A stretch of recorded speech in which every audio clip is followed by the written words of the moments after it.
Vamos a comentar un poquito los aspectos históricos del diagnóstico de aplasia de médula ósea. En el año 1880, ósea de una gestante que falleció por un síndrome de insuficiencia medular. Esa es escrita por el doctor Israel, que lo tienen ahí en la foto, que ganó el premio Nobel en 1908 por la publicación que hiciera de este caso de una paciente que falleció con una médula ósea amarilla, o sea, grasosa, por decirlo de alguna manera. Esta paciente, en ese tiempo obviamente no se supo cuál fue la verdadera causa de muerte. Sin embargo, este médico, ¿no?, hizo una descripción histológica de la autopsia de esta gestante fallecida, y por lo que él describió, digamos que se puede deducir que esa paciente falleció en pancitopenia, ¿no? Es decir, con un síndrome de insuficiencia medular. La que sigue.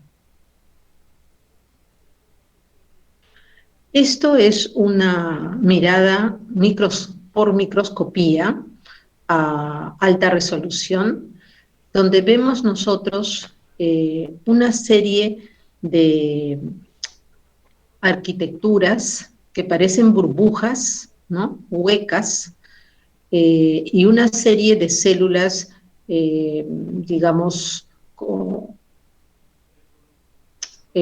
la tintura de hematoxilina eosina, linfocitos aparentemente como este, células plasmáticas como esta, y el resto son células adiposas. Esto es una médula ósea vacua, es decir, una médula ósea exenta de la celularidad adecuada que debería tener. Entonces, esta es la morfología que nosotros podríamos estar viéndola a una resolución de 1000 aumentos en un microscopio de luz. La que sigue.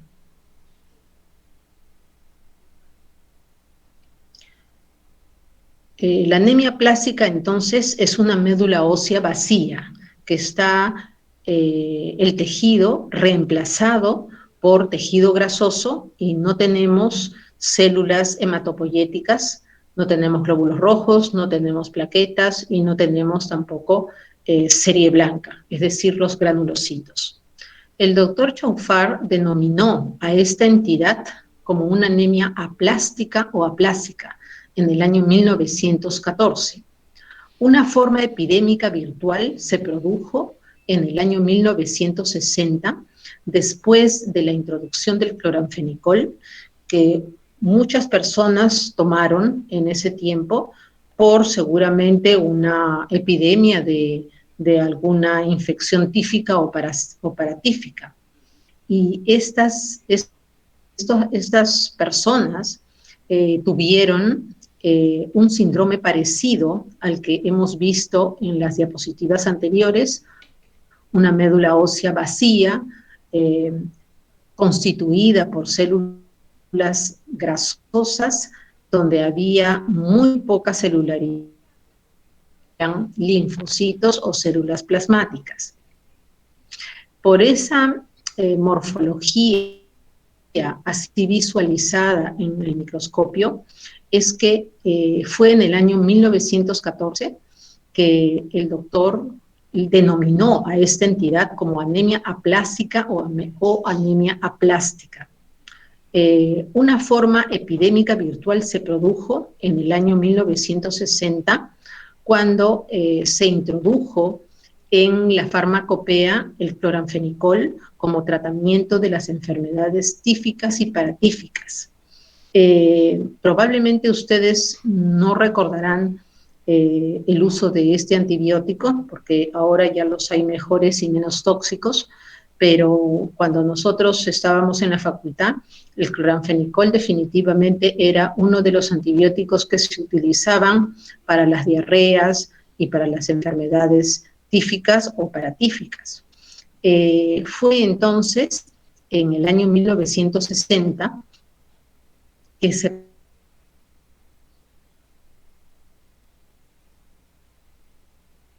o hipoplasias medulares por el uso de algunos fármacos.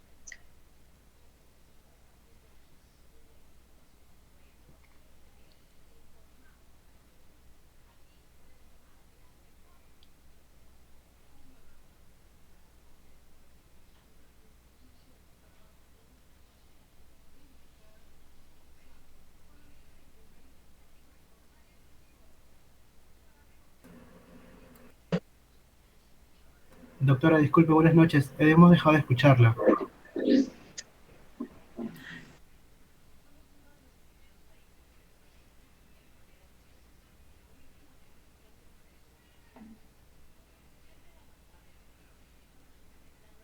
¿Me escuchan?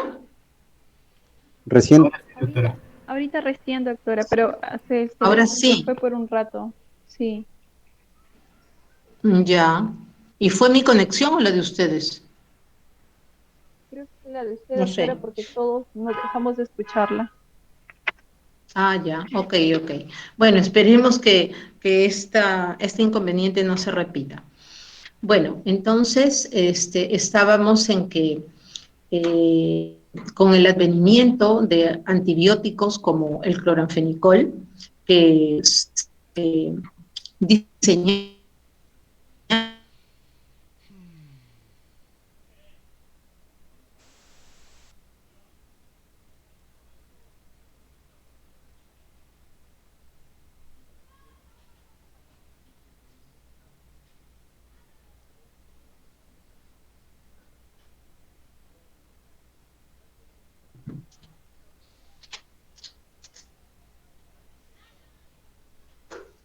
Doctora, doctora, otra vez se fue su audio.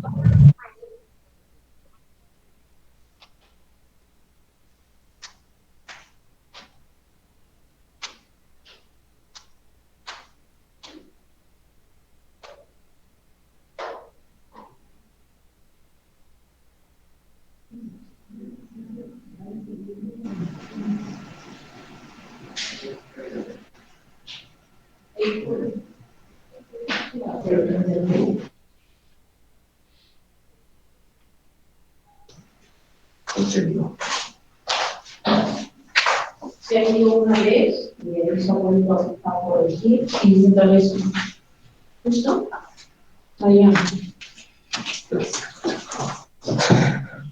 Hola chicos, ¿qué parece? Que es mi conexión. Sí, doctora, es su conexión, No me pero por escucho. rato se va. ¿Me escucha, doctora? Hola, Doctora, ¿me escucha? ¿me escuchan? Yo sí le escucho, doctora, ¿me escucha? Yo sí te escucho. Ahorita nosotros Sí, también. Nosotros también, doctora, pero por rato se va. Nosotros le avisamos cuando la dejamos de escuchar, entonces.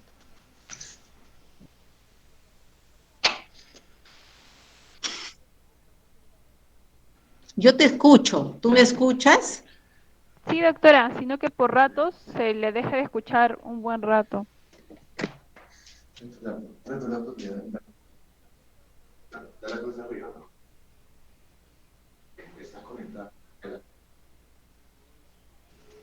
Ujú. Entonces voy a cambiarme de sitio, ¿ya? No me escucho. Ya, doctora, la esperamos. sí,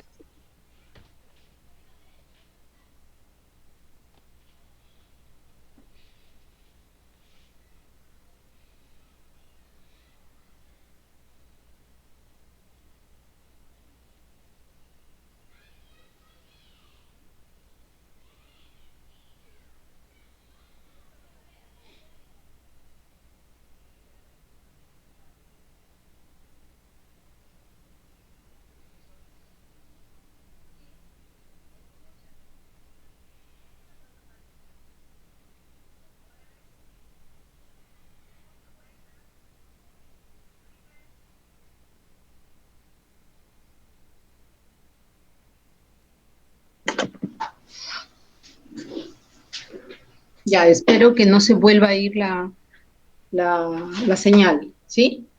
¿Me escuchan? Sí, doctora. Ahora sí la escuchamos mejor. Ah, ya, qué bueno, qué bueno. Ya. Entonces, nos habíamos quedado en la diapositiva que está ahí, que está aquí a la izquierda, ¿verdad? ¿Sí? Sí, doctora. Ya. Bueno, entonces, como conversábamos, con el advenimiento de este antibiótico, el clorafenicol, que fue utilizado para infecciones tíficas o paratíficas, comenzaron a verse una serie de insuficiencias en la médula que se presentaban con leucopenia, ¿no? Y con neutropenia en este tipo de pacientes. La que sigue. Esto, ¿no? Esta diapositiva muestra una biopsia de médula ósea donde ustedes pueden ver una malla trabeculada, ¿no? Que es la que da el sostén a las células hematopoyéticas. Y las estructuras grosellas, gruesas, que son el hueso, vienen a ser el soporte o de la matriz ósea. Entonces, aquí, en este enrejado, debería haber una gran cantidad de células hematopoyéticas, eritroides, mieloides y megacariocíticas. Sin embargo, esto es como luciría una biopsia con diagnóstico de aplasia medular o de anemia plásica. La que sigue. Numerosos estudios han conllevado a concluir que en aproximadamente un 70% de pacientes que cursan con anemia plásica severa está involucrado un rol inmunológico. A pesar de que no se conoce el antígeno que quiebra la inmunotolerancia en estos pacientes, se asume que son los antígenos HLA, DR2, los que tienen el rol en la etiopatogenia de los síndromes de insuficiencia medular. La que sigue.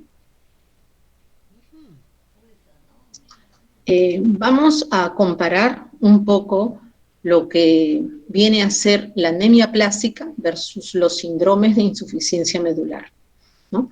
Realmente la anemia plástica es un síndrome de insuficiencia medular, pero los síndromes de insuficiencia medular pueden ser muy variables.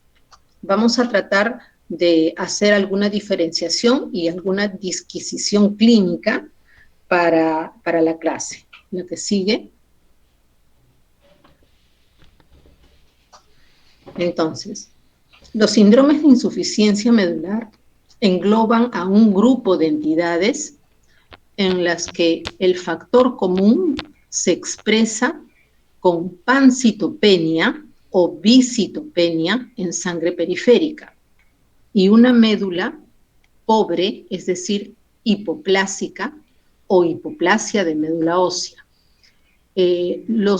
Las entidades nosológicas pueden ser desórdenes congénitos, adquiridos y recientemente evaluados síndromes mixtos. ¿Qué quiere decir? Que hay personas que tienen congénitamente ciertas particularidades en el estroma de la médula ósea que los va a predisponer a tener síndromes de insuficiencia medular. Hay otros pacientes que hacen síndromes de insuficiencia medular, pero por causas adquiridas, por ejemplo, por tóxicos como el clorafenicol. Y definitivamente hay pacientes que pueden tener síndromes mixtos. Eso significa que su insuficiencia medular tiene un trasfondo congénito y con un detonante que podría ser una droga ¿no?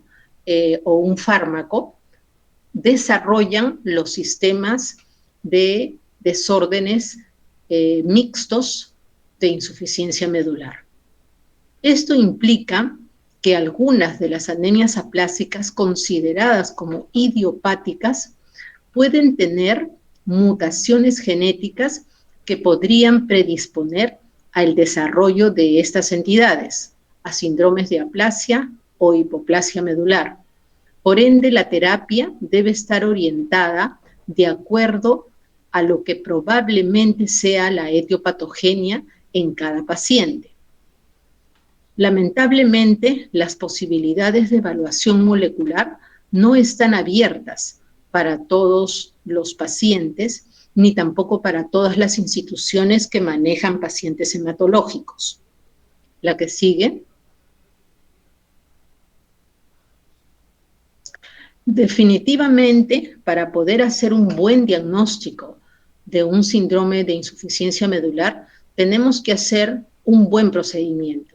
Es decir, tiene que hacerse la toma del aspirado de médula ósea, que es lo que estamos viendo en esta diapositiva, ¿no? Generalmente, los puntos donde se hacen es en el hueso ilíaco o también en el esternón.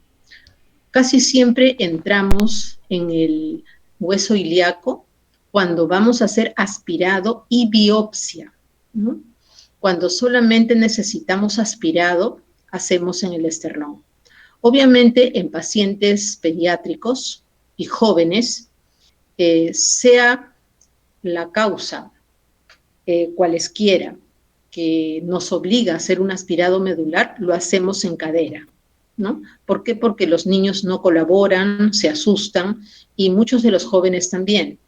En los adultos, generalmente preguntamos, ¿no? Si nosotros solo necesitamos un aspirado medular, lo podemos hacer en esternón. Claro, después de anestesiar, ¿no? Localmente el área donde vamos a trabajar. El hecho es de que nosotros, frente a un paciente que tiene insuficiencia de médula, es decir, puede tener anemia, puede tener leucopenia, neutropenia, plaquetopenia, o de repente 2 de las 3 series pueden estar disminuidas. Entonces, eso nos debe hacer pensar que de repente algo no está funcionando bien en esa médula. La que sigue.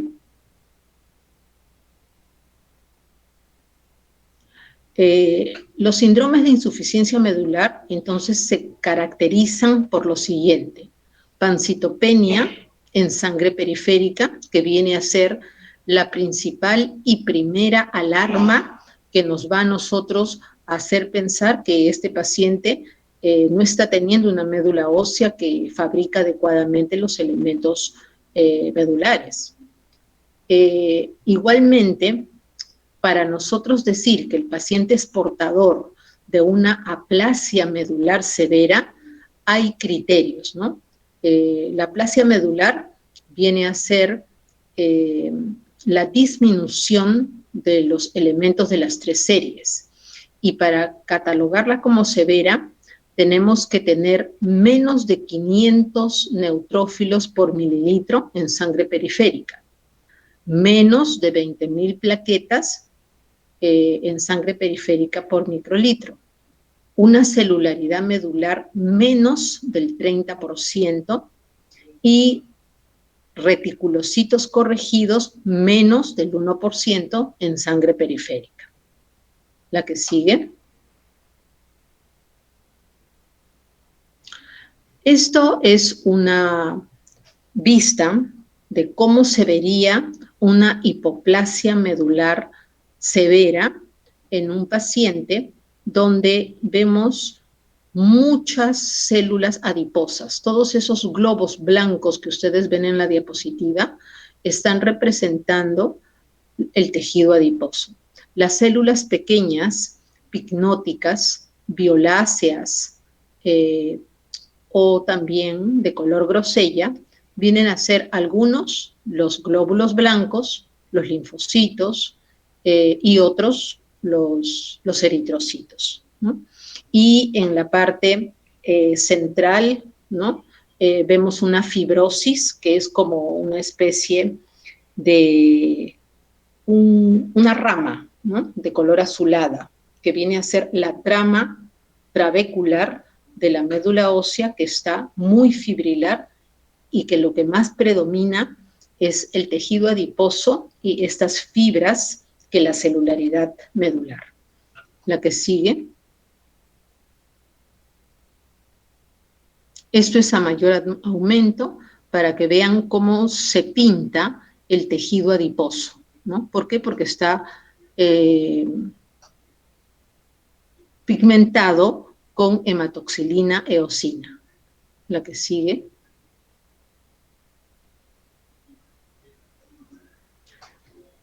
¿Cómo hacemos la evaluación y el manejo? Frente a un paciente que tiene una sospecha de insuficiencia medular, nosotros tenemos que hacer la búsqueda de la evidencia de la etiología, preguntar por toxinas, por uso de fármacos, ¿no? Si es que estamos pensando que esto puede ser un cuadro adquirido, ¿no?, si se trata de un paciente, digamos, adulto, ¿no? Si nosotros estamos frente a un paciente pediátrico, entonces de repente es válido también tener la opción de que algunos fármacos o toxinas podrían haber despoblado esa médula, pero es importante también buscar estigmas físicos en el examen, ¿no? Por ejemplo, la ausencia de digamos, alteraciones genéticas podría a nosotros darnos la pauta de que esta insuficiencia medular es congénita y no adquirida. Igualmente, hay que preguntar acerca de la historia familiar, ¿no? Por ejemplo, si han habido familiares que hayan tenido enfermedades hematológicas como leucemias, sarcomas, linfomas, ¿no?, carcinomas de células escamosas, neoplasias tipo óseas, ¿no?, o también algunas neoplasias de cabeza y cuello.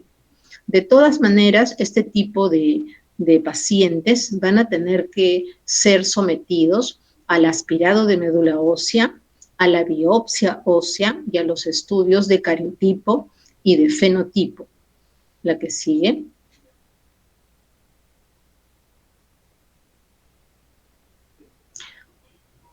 En cuanto a la incidencia de esta entidad, pasa a la siguiente.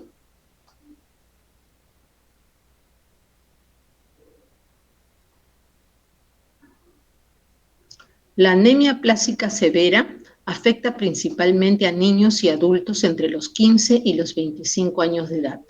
El segundo pico de incidencia se da en los adultos mayores de 60 años. La incidencia anual varía según la localización geográfica y o de acuerdo al grupo étnico afectado. Así, por ejemplo, las incidencias son de 0.6 a 6.1 casos de insuficiencia medular por millón en Estados Unidos, 2 casos por millón en Europa, de 4 a 6 casos por millón en Bangkok y en zonas rurales como de Tailandia, respectivamente, 14 casos por millón en Japón y en la India, ¿no? O sea, hay una distribución geográfica que también caracteriza a estos síndromes. La que sigue. ¿Cuál es la etiología? La que sigue. El daño a la célula madre o a la stem cell, ¿no?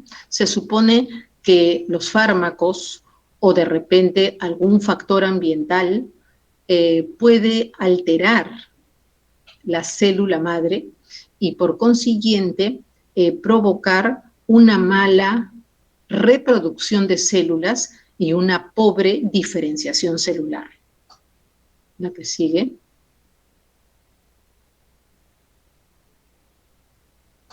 Entonces, para hablar de los síndromes de insuficiencia medular, tenemos dos tipos, los adquiridos y los congénitos o genéticos, ¿no? Los adquiridos, como venimos diciendo, están relacionados a un agente externo, que generalmente en el 80% de casos se pueden objetivar, ¿no? Por ejemplo, exposición a radiaciones ionizantes, a quimioterapias citotóxicas previas, a toxinas ambientales como el benceno, agentes terapéuticos como el cloranfenicol, fenilbutasona, sales de oro, infecciones por hepatitis, por ejemplo, no A, no B, no C, no G, o también idiopáticas. Acuérdense que la palabra idiopática es no sé por qué se presenta. Entonces, a veces no tenemos claro cuál es la razón por la cual se está presentando este fenómeno. Y en los casos de los niños, donde aparentemente el problema puede ser constitucional o causado por anormalidades genéticas, ocurre que en un 20% de los casos pueden estar asociados a condiciones como, por ejemplo, anemias de Fanconi, ¿no? En la cual están implicadas alteraciones de más o menos 12 genes, disqueratosis congénita, donde hay una implicación de alteraciones de 3 genes, el síndrome de Schwarzman-Diamond Syndrome, donde participa la alteración de un gen, la trombocitopenia amegacariocítica, que también participa la alteración de otro gen, y también hay los síndromes mixtos, donde hay algo etiológico, ¿no?, que viene con el paciente y un factor ambiental que hace desencadenar el síndrome de insuficiencia medular. La que sigue. No se ve muy bien esta diapositiva, pero ¿ustedes la ven bien?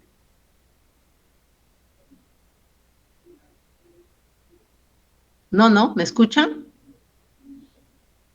Se ve un poco borroso, doctora. Sí, se ve borrosa. Ok, entonces pásala.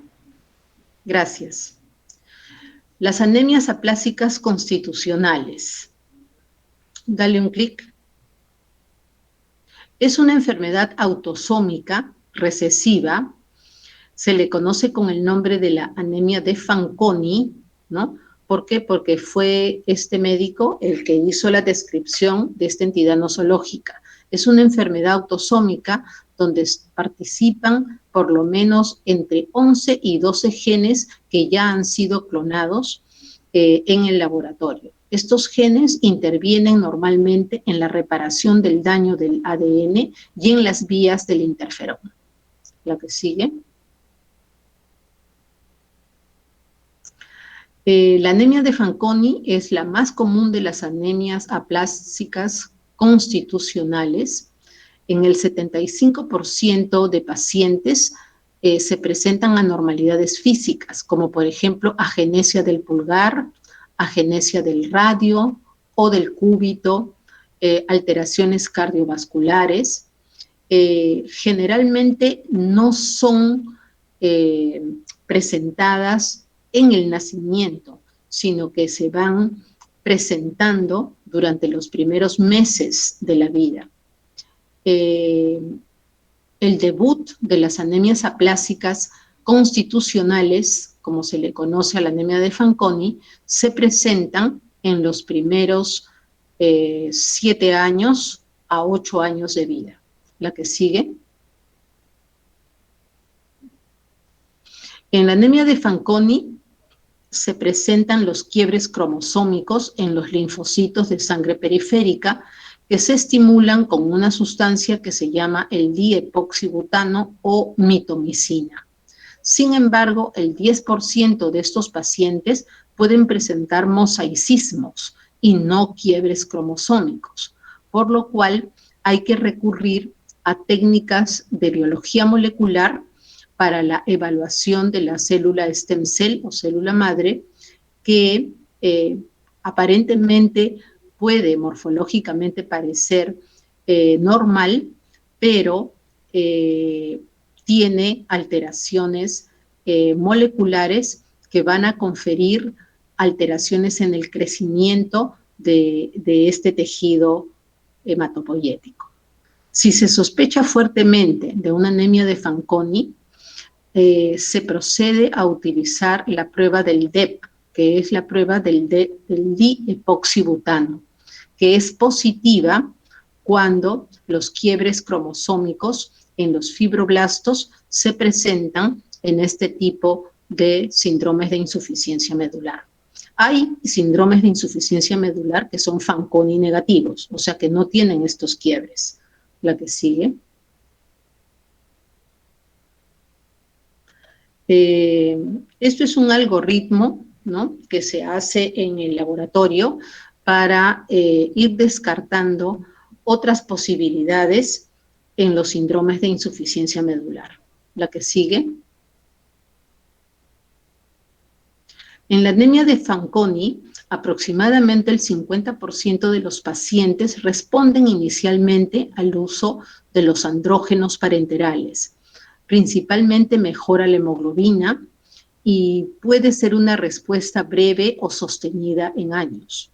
La neutropenia severa puede responder a factor de crecimiento granulocítico, que son ampollas subcutáneas que se ponen generalmente cada 72 horas a los pacientes, y también ellas pueden facilitar el incremento de plaquetas y de hemoglobina. La genoterapia promete ser una modalidad de tratamiento a un futuro bastante cercano. La que sigue.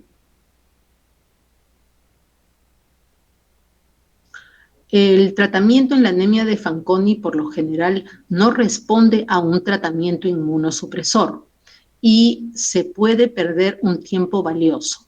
Entonces, se deberá iniciar siempre viendo las cuentas hemáticas, ¿no? Si el paciente tiene 8 o menos de hemoglobina, se tiene que poner paquete globular. Si el paciente tiene menos de 30.000 plaquetas en sangre periférica, hay que transfundirle plaquetas. Y si los neutrófilos, o sea, el recuento absoluto de neutrófilos es menos de 1.000, entonces ese paciente, si hace un síndrome febril, hay que tomar un hemocultivo primero y ponerle un antibiótico de tercera generación, como por ejemplo una ceftazidima o un cefepime. ¿Por qué? Porque estos pacientes van a tener sepsis a gram negativos o gram positivos. El gol estándar en el tratamiento de la anemia de Fanconi y de otros síndromes de insuficiencia medular viene a ser el cambiar la médula ósea del paciente, es decir, someterlo al trasplante de progenitores hematopoyéticos que pueden ser de un hermano HLA idéntico o de un banco de médulas que vendrían a ser los trasplantes no emparentados. Los acondicionamientos que se utilizarían para poder destruir lo poco que queda de médula en estos pacientes son estrategias que están basadas en la combinación de alquilantes como la ciclofosfamida y de radioterapia como Total Body Irradiation, que se conoce como el TBI por sus iniciales. Igualmente, si el paciente está un poco venido a menos o tiene demasiadas infecciones oportunistas, entonces los condicionamientos para la destrucción de esa médula están basados en drogas menos agresivas que la ciclofosfamida, y entonces las combinaciones de TBI, o sea, radioterapia, y fludarabina son las más utilizadas. Siempre en estos pacientes va a haber un riesgo de leucemia o de carcinoma escamoso que se pueda presentar después de los trasplantes de progenitores hematopoyéticos. El porcentaje no es muy alto, pero aproximadamente es un 5% de casuística. La que sigue. Esta es una guía de manejo de los síndromes de insuficiencia medular. Igualmente no se ve muy bien, no sé si yo no lo veo muy bien o ustedes tampoco no lo ven muy bien.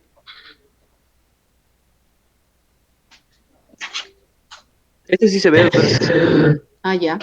Entonces, si le puedes dar un poquito más de zoom, ¿pueden?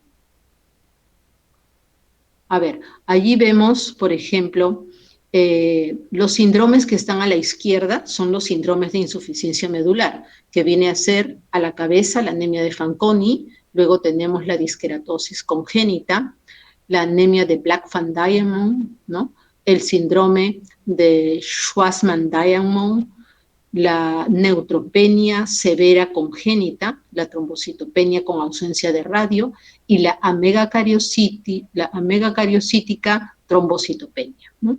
Estos son los síndromes congénitos más frecuentes y si ustedes van hacia la derecha en la diapositiva, van a ver que las estrategias de tratamiento más efectivas y que mejores resultados dan en la sobrevida libre de enfermedad son los trasplantes de progenitores hematopoyéticos que se vienen haciendo desde hace más de 30 años en el mundo. La que sigue. Esta es la misma, ¿no? Generalmente estos síndromes de insuficiencia medular se presentan de causas congénitas en los niños, por consiguiente, es mucho más, digamos, importante buscar un donante HLA idéntico para ellos, puesto que son los pacientes que van a responder con mucha más efectividad que los pacientes adultos. La que sigue. Esta es una fotografía de un paciente nuestro que portaba disqueratosis congénita, que es un síndrome de insuficiencia medular. Era un paciente que se transfundía cada 10 días tanto paquete globular como plaquetas y andaba siempre teniendo que hospitalizarse por neutropenias febriles, con antibióticos de amplio espectro. En fin, entonces a él se le sometió más o menos a los 7 años a un trasplante de progenitores hematopoyéticos de hermano HLA compatible y en la actualidad el paciente ya es un joven, tiene algunas secuelas como por ejemplo la leucoplaquia, que es la que ustedes ven en la lengua de este paciente, por la cantidad de tratamientos antifúngicos, antibióticos, antivirales que tuvo que recibir este paciente durante y previo al trasplante de progenitores. La que sigue. Hay otra entidad que se conoce con el nombre de la anemia plásica adquirida. La anemia plásica adquirida no es congénita, por consiguiente se presenta generalmente en adultos jóvenes o en personas de edad media de la vida. La que sigue.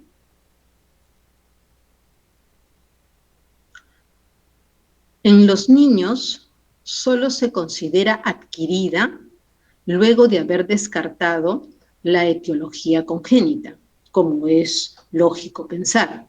En el adulto, la anemia plásica severa es considerada adquirida hasta no demostrar lo contrario. La que sigue.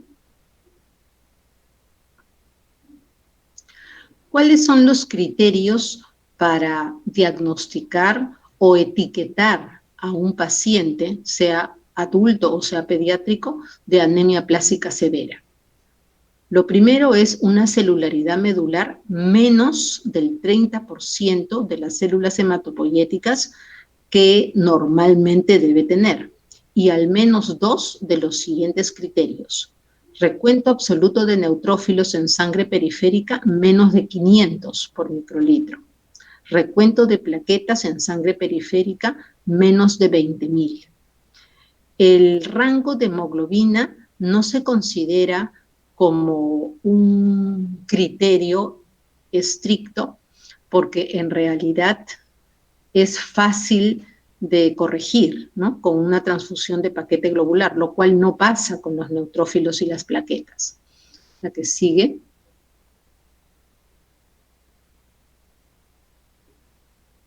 Igualmente, el índice reticulocitario en una persona habla de la capacidad regenerativa que tiene la médula. Entonces, estos pacientes, por lo general, tienen reticulocitos corregidos menos del 1%. La que sigue. Esto es la vista microscópica de una médula vacua, ¿no? Todos esos bolitas que vemos nosotros vienen a ser las células grasas, el tejido adiposo, y vemos que no hay neutrófilos, no hay monocitos, lo único que vemos son linfocitos y células plasmáticas que se caracterizan por el núcleo excéntrico. La que sigue. Esto es la biopsia. Para hacer el diagnóstico de insuficiencia medular tenemos que aspirar la médula y luego hacer una biopsia. Esos son indispensables estudios para poder hacer el diagnóstico, digamos, de primer plano. La que sigue. Hay algunos aspectos etiológicos que me gustaría compartir con ustedes. Por ejemplo, la causa más frecuente de la anemia plástica, tanto en niños como en adultos, es la idiopática. Ustedes saben que la palabra idiopática significa no sabemos por qué ocurre. Igualmente, se presentan anemias aplásticas o aplásicas después de infecciones virales, por ejemplo, por hepatitis, ¿no? Que pueden ser hepatitis virales seronegativas o seropositivas. Esto ya fue publicado hace bastante tiempo, en 1997, en un New England. La que sigue. Igualmente, dentro de las causas adquiridas de las anemias aplásticas están pacientes que se han tenido que someter a radioterapia por alguna razón, el uso de drogas o químicos, ¿no?, relacionados al tipo de profesión al que se dedican, exposición a virus, como por ejemplo Epstein-Barr virus, hepatitis no A, no B, no C, no G, exposición a HIV, enfermedades inmunes como timoma o injerto contrahospedero, hipogamaglobulinemias, mielodisplasias, como por ejemplo la hemoglobinuria paroxística nocturna, y también se han asociado anemias aplásicas al embarazo. Es raro, infrecuente, pero son pocos casos. La que sigue. En cuanto a la etiología, es más difícil implicar drogas en la anemia aplástica, ya que existiría una rara predisposición de tal vez 1 en 100.000 habitantes o 1 en 200.000 individuos que se exponen a ciertos fármacos como los antiinflamatorios, ¿no? Ese mecanismo hasta el momento no ha sido dilucidado, pero han habido una serie de reportes a partir del año 94 que la exposición a fenotiacinas, indometacinas, piroxicam, diclofenaco, sales de oro, sulfas, drogas antitiroideas, cloranfenicol, alopurinol, etcétera, que pudieron estar relacionadas a síndromes de insuficiencia medular adquiridos. La que sigue. Igualmente hay factores epidemiológicos interesantes en la génesis de la anemia plástica. Este síndrome de insuficiencia medular tiene un patrón geográfico opuesto al de la leucemia. ¿Qué queremos decir? Que las insuficiencias medulares se presentan sobre todo en países en vías de desarrollo o países de tercer mundo. En cambio, por ejemplo, en los países de primer mundo hay más neoplasias hematológicas como leucemias y linfomas, ¿no? Más frecuentemente en países de desarrollo se presentan leucemias, ¿no?, como la LMA, la LLA o los linfomas. La que sigue.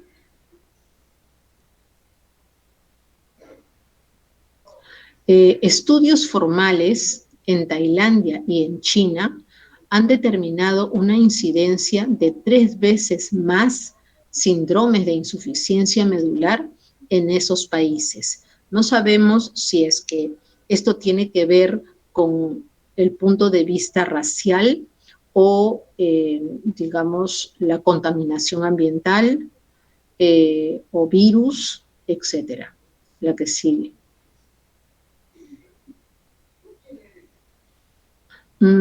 Dentro de la fisiopatología actual de los síndromes de insuficiencia medular, se han publicado una serie de estudios que han demostrado adecuados niveles de factores de crecimiento y una función normal de las células del estroma, ¿no? Esto, por ejemplo, fue publicado en Hematology del 2000. Hay una gran cantidad de estudios de laboratorio que soportan la idea de que los linfocitos son los responsables de la destrucción del compartimiento hematopoyético. Esto fue publicado en un New England de 1997, o sea, hace bastante tiempo. La que sigue. Drogas o agentes tóxicos existen, pero no justifican todos los casos.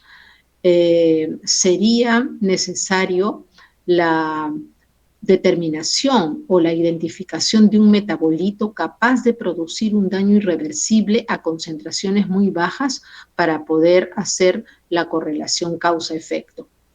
La que sigue. Los linfocitos T producen un factor inhibidor soluble descrito como un gamma interferón que ataca a la médula ósea, provocando la pancitopenia, que puede amortiguarse de alguna manera con el uso de anticuerpos monoclonales como gamma interferones. Esto es lo que se propugna como la fisiopatología actual de los síndromes de insuficiencia medular. La que sigue. La mayoría de veces la insuficiencia medular es idiopática, es decir, que no sabemos cuál ha sido la causa o el detonante de esta despoblación de la médula ósea.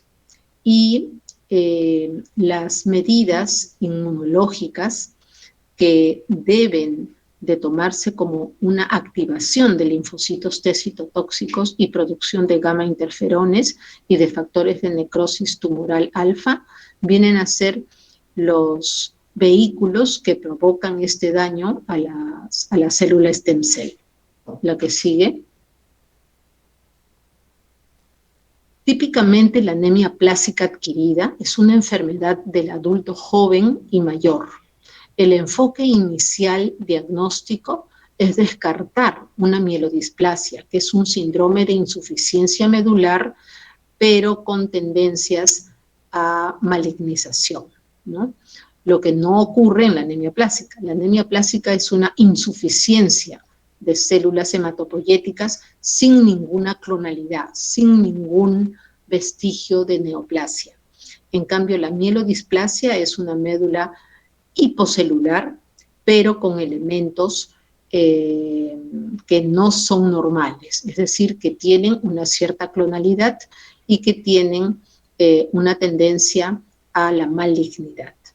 El enfoque inicial diagnóstico es descartar en una persona adulta que viene con una supuesta insuficiencia medular, descartar que no sea un síndrome mielodisplásico.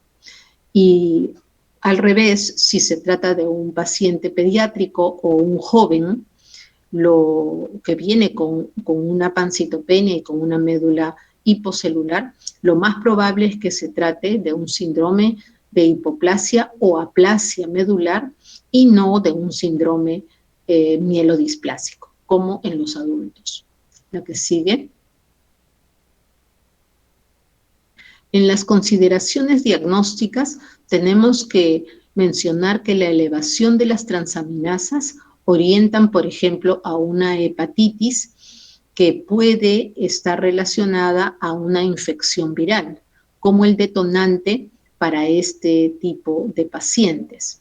La citometría de flujo, que es un método laboratorial, nos va a permitir identificar si es que hay cambios mielodisplásicos en esos elementos de médula ósea o si hay algunos síndromes linfoproliferativos que puedan larvarse en una hipoplasia medular.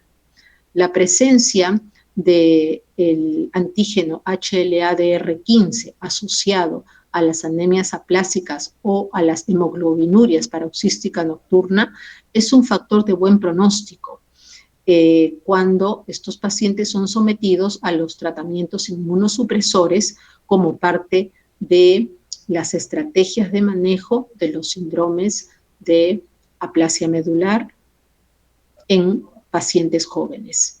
La que sigue.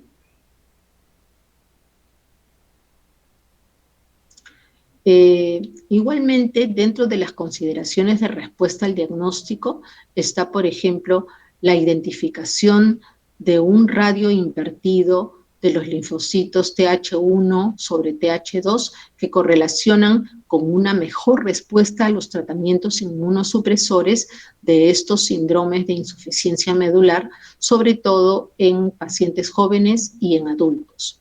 La activación de los linfocitos citotóxicos T y un radio CD4-CD8 invertido se ha descrito en pacientes con síndromes de insuficiencia medular, pero ha sido una pobre la correlación respecto a la actividad de la enfermedad. La que sigue. Hay algunas variedades clínicas que vale la pena mencionar. La siguiente. La anemia aplásica se considera severa o muy severa. Y las consideraciones son importantes porque las estrategias de tratamiento en estos dos tipos van a marcar la diferencia en las pautas terapéuticas. Por ejemplo, si nosotros tenemos una hipoplasia medular severa de médula ósea y al menos 2 de los siguientes recuentos, plaquetas menos de 20.000 por milímetro cúbico, o un recuento de reticulocitos menos de 25 por 10 a la 3 de reticulocitos corregidos, menos del 1%, y una cantidad de neutrófilos menos de 500, entonces definitivamente este paciente, su mejor opción será hacer el trasplante de progenitores hematopoyéticos con un donante HLA idéntico. Si es que el paciente se cataloga como una hipoplasia muy severa, entonces los requisitos o las características serían un recuento de plaquetas menos de 20.000 en sangre periférica, una hipoplasia medular severa con menos del 20% de la celularidad conservada dentro del hueso, un bajo recuento de reticulocitos, menos del 0.25, debería decir ahí, de reticulocitos corregidos, y un RAM que es la cantidad absoluta de neutrófilos en menos de 200, ¿no? Sin duda, los pacientes que tienen una categorización de hipoplasias muy severas deben ser confinados a áreas de aislamiento. Al primer pico febril, tomar un hemocultivo y poner un antibiótico de amplio espectro, hacer las transfusiones de sangre o de plaquetas que fueran necesarias, dar profilaxis antimicótica y también profilaxis antiviral con aciclovir. Lo que sigue. Hay subunidades clínicas, como por ejemplo, entidades clínicas como la anemia aplásica crónica moderada. Ellos son pacientes que cuentan con cifras hematológicas moderadamente disminuidas, con pronóstico un poco más favorable, por lo general no requieren un tratamiento tan agresivo.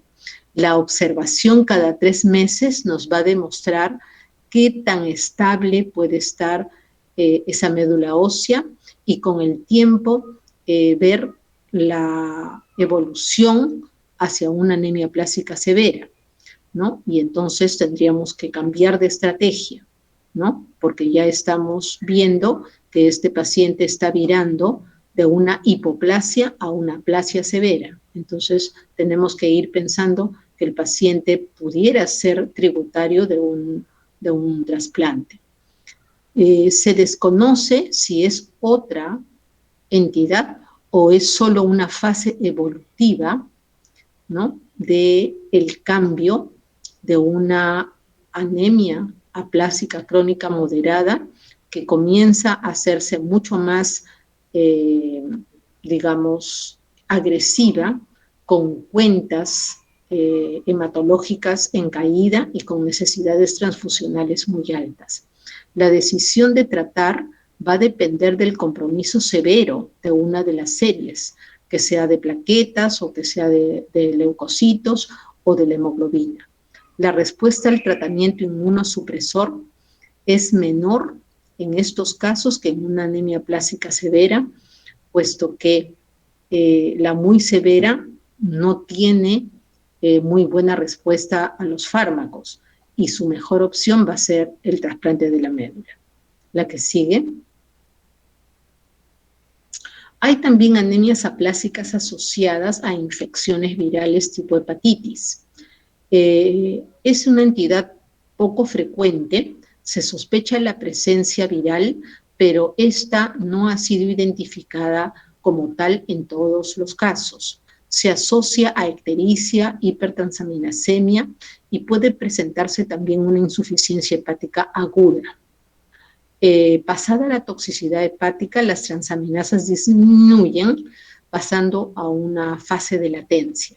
Se desarrolla la anemia plástica luego de un periodo variable y generalmente responden bien al empleo de inmunosupresores. La que sigue.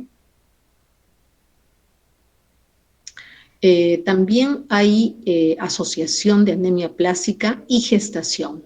La gestación parece predisponer a ciertas mujeres a los síndromes de insuficiencia medular como la anemia plástica.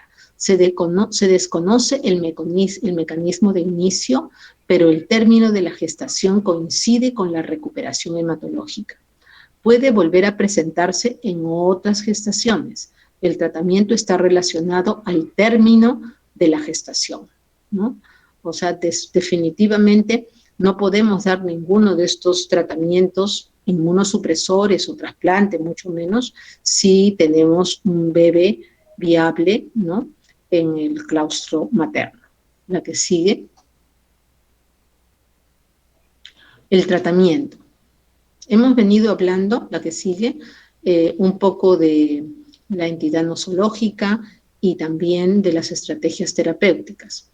Este es un algoritmo de trabajo que ya lo venimos haciendo desde hace mucho tiempo. Paciente que es pediátrico o paciente, los pacientes pediátricos se consideran todos los menores de 15 años y si ellos tienen un síndrome de insuficiencia medular, lo más probable es que tengamos que hacer un trasplante de médula ósea, ¿no?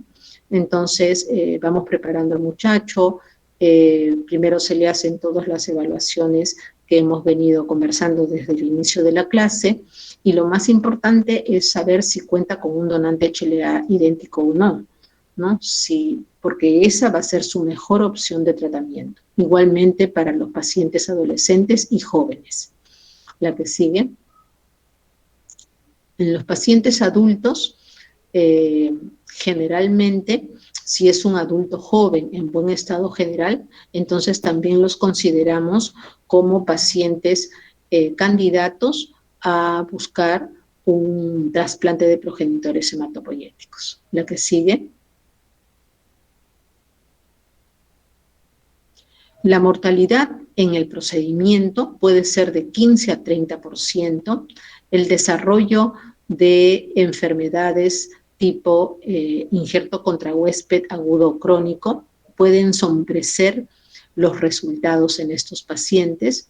La terapia de elección es en pacientes menores de 45 años, porque en los mayores las comorbilidades pueden provocar muchas complicaciones deleterias para los pacientes. El mejor donador para una anemia plástica viene a ser un donante hermano HLA idéntico, ¿no?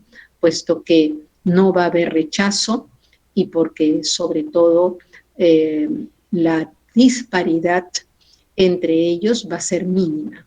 La sobrevida libre de enfermedad promedio en este grupo de pacientes que pueden acceder a un donante HLA idéntico puede ser una sobrevida de 80% de sobrevida libre de enfermedad a 5 años. Es la mejor sobrevida que se tiene en los síndromes de insuficiencia medular. Constituye una verdadera terapia curativa con menor desarrollo de síndromes mielodisplásicos, de recaídas o de infecciones. La que sigue. Estos son resultados internacionales de los diferentes centros trasplantadores en el mundo, ¿no? Nosotros vemos que la sobrevida libre de enfermedad en diferentes partes del mundo después de los trasplantes pueden ser hasta de 64% de sobrevida libre de enfermedad, 78%, ¿no? 83%, ¿no? Definitivamente son centros hay centros que solo se dedican a hacer trasplante de médula ósea de síndromes de insuficiencia medular, o sea, de hipoplasia medular o de aplasia medular. Hay otros centros que solo se dedican a leucemias, a linfomas, ¿no? A enfermedades hereditarias, etc. Pero los resultados en el mundo de trasplantar los síndromes de insuficiencia medular con trasplantes alogénicos o no emparentados se vienen haciendo desde hace más de 50 años. La que sigue. Igualmente, si es que los pacientes no son tributarios de un trasplante de progenitores hematopoyéticos porque no tienen el donante idóneo o porque tienen una edad que ya es mayor, digamos, de 35 o 40 años, y que los riesgos de mortalidad son altos por algunos padecimientos del receptor, entonces las terapias triples, que son terapias inmunosupresoras, se consideran como una alternativa. La que sigue. Entonces, ¿en qué consiste el tratamiento inmunosupresor? Consiste en la asociación, por ejemplo, de 3 drogas. Viene a ser la timoglobulina, la ciclosporina y los esteroides. Esta es una terapia que es de elección en pacientes mayores de 45 años o aquellos que no tienen un donante HLA compatible, ¿no? Si tenemos un paciente que, por ejemplo, tiene 50 años, que tiene un buen status performance y que tiene un donante HLA compatible, entonces se discute el caso y se puede llevar al trasplante, ¿no? Pero si es que tiene algunas comorbilidades y tenemos nosotros el riesgo de que podamos perderlo en el intento, entonces mejor le damos una terapia inmunosupresora, que es una combinación de ciclosporina, corticoides y timoglobulina o sandoglobulina. La que sigue. Igualmente, los resultados con tratamientos inmunosupresores en esta combinación de globulina antitimocítica, ciclosporina y para pacientes con anemia plástica que tienen la edad promedio media de la vida o no tienen un donante adecuado, entonces los resultados pueden ser bastante promisorios. La que sigue. Hay nuevos agentes inmunosupresores que se están incursionando en el mercado de los trasplantes para mejorar las respuestas de estos pacientes. La que sigue, por ejemplo, las interleuquinas, ¿no? Hay terapias de rescate para algunas, pasa la siguiente nomás, hay terapias de rescate para algunos pacientes que no son tributarios ni al trasplante, ni tampoco a la terapia inmunosupresora. Entonces, estos pacientes tienen que recibir transfusiones, por ejemplo, paquete globular, plaquetas, de acuerdo a sus requerimientos, antibióticos profilácticos, ciclosporina oral, un poco de corticoides, 1 a 1.5 miligramos por kilo por día, dependiendo de la tolerancia y de los efectos adversos. La que sigue.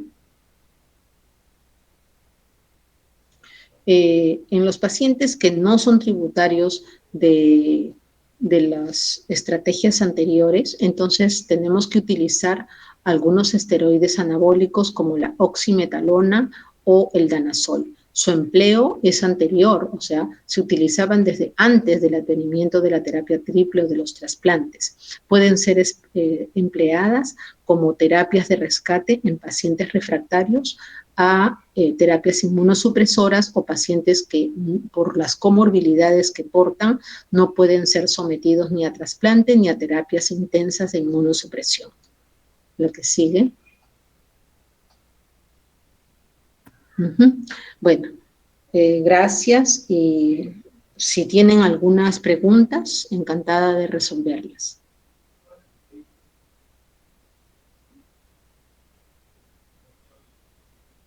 Doctora, buenas noches. No sé si me puede escuchar.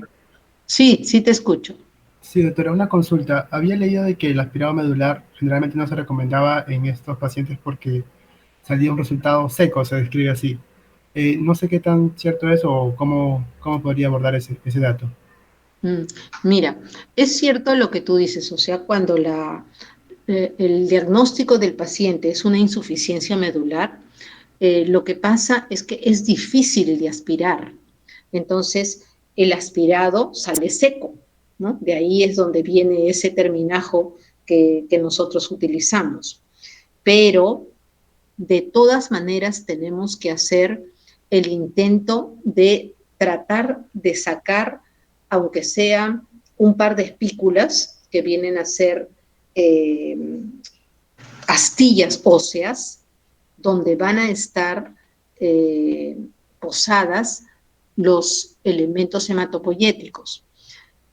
Si aún con el mejor esfuerzo no hay una aspiración que nos permita echar en una lámina portaobjetos lo poco que hemos podido aspirar en una jeringa de 30, por ejemplo, así, haciendo un vacío, lo que se tiene que hacer es hacer una biopsia de hueso, porque de todas maneras tenemos que tener morfología de la arquitectura de la médula ósea y de la celularidad para poder hacer el diagnóstico, ¿no? Si esto es una anemia, una insuficiencia medular o una aplasia medular severa o muy severa, porque del buen diagnóstico que hagamos vamos a escoger la mejor estrategia terapéutica. Entonces, es importantísimo la morfología.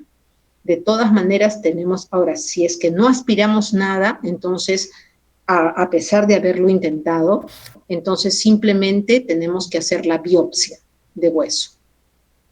No nos queda de otro. O sea, si no podemos aspirar, por más intentos que hagamos, por más cambio de operador que hagamos, porque no todos tenemos las mismas habilidades para hacer los procedimientos. Entonces, siempre uno tiene que ser honesto y decir, bueno, yo no he podido aspirar, pero de repente el compañero que está a tu lado, el hematólogo que está en formación y que está ayudando en el procedimiento, puede tener la habilidad de poder sacar, aunque sea una gota de sangre, para poder extenderla en la lámina portaobjetos y hacer la tinción de Wright o Yensa para mirarlo en el microscopio, porque es importantísimo la morfología. ¿Por qué? Porque tenemos que descartar que no sea un síndrome mielodisplásico. Y la única manera de hacerlo es por lo menos mirar, ¿no?, la morfología bajo el microscopio de luz. Ok, doctora, en ese sentido, no todo aspirado seco vendría a ser necesariamente una aplasia, puede ser por un fallo, en este caso del operador. Claro, pero a veces, mira, o sea, por eso te digo, siempre tiene que haber una segunda mano o a veces una tercera mano que intente, ¿no? Porque la parte morfológica es sumamente importante en hematología, sumamente. Entonces, si es que se intenta, se le explica al paciente, ¿no?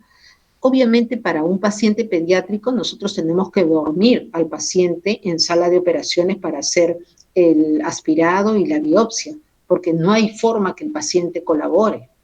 Incluso pacientes adultos, jóvenes, o no tan jóvenes, necesitamos hacer una sedación, por lo menos, para que el paciente pueda estar quieto y nos permita hacer la manipulación adecuada para poder sacar la mejor muestra que podamos, ¿no?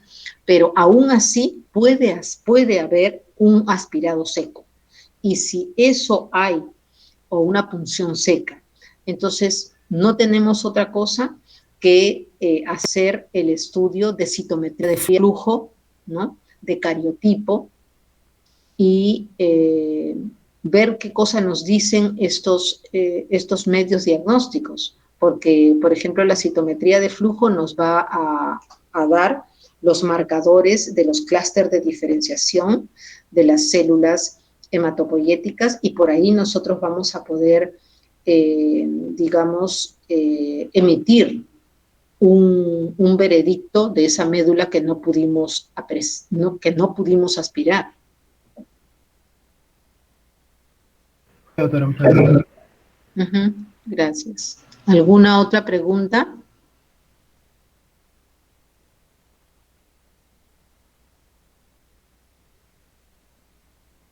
Entonces, para redondear la clase, yo les diría lo siguiente. Es tan importante hacer el diagnóstico de una leucemia como de un síndrome de insuficiencia medular, porque ambos van a terminar en un trasplante de médula ósea como la mejor alternativa curativa para ellos.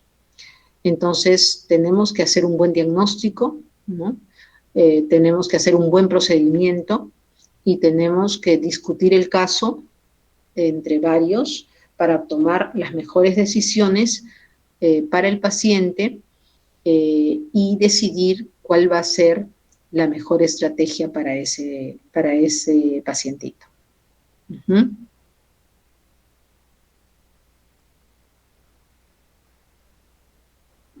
¿Alguna pregunta más?